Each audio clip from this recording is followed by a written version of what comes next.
আপনি কি কখনো এমন হাইওয়ে রোডে ভ্রমণ করেছেন যেখানে প্রতিটি মোড়ে দেখা মেলে জীবন্ত বাংলার? দর্শক, আজ আমরা যাত্রা শুরু করছি কিশোরগঞ্জ জেলার কটিয়াদি উপজেলার চড়িয়াকোনা বাজার থেকে। এই রাস্তা ধরে আমরা ধীরে ধীরে এগিয়ে যাব বাজিতপুর উপজেলার ভেতর দিয়ে। আর পুরো পথ জুড়ে দেখব হাইওয়ে রোডের ব্যস্ততা, মানুষের জীবন, ব্যবসা বাণিজ্য আর গ্রাম বাংলার অসাধারণ সৌন্দর্য। এখন আমরা দাঁড়িয়ে আছি চড়িয়াকোনা বাজার এলাকায়। ছোট্ট বাজার হলেও এখানে সকাল থেকে রাত পর্যন্ত মানুষের ভিড় লেগেই থাকে। রাস্তার দুই পাশে সারি সারি দোকান, কোথাও চায়ের দোকান, কোথাও ফলের আড়ত, আবার কোথাও স্থানীয় হোটেলে চলছে গরম ভাত আর ভুনা মাছের আয়োজন। এই হাইওয়ে রোডের সবচেয়ে বড় বৈশিষ্ট্য হলো এখানে কখনো রাস্তা ফাঁকা থাকে না।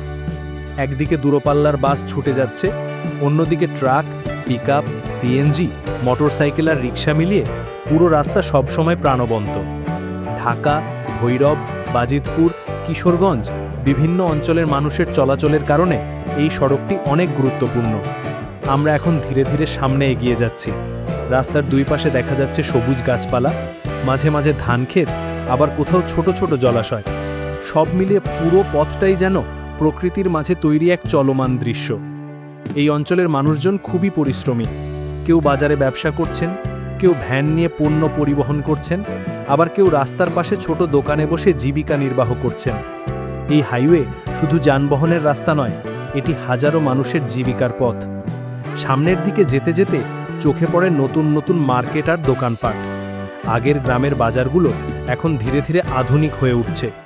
ছোট উপজেলা শহরগুলোর এই পরিবর্তন সত্যিই চোখে পড়ার মতো।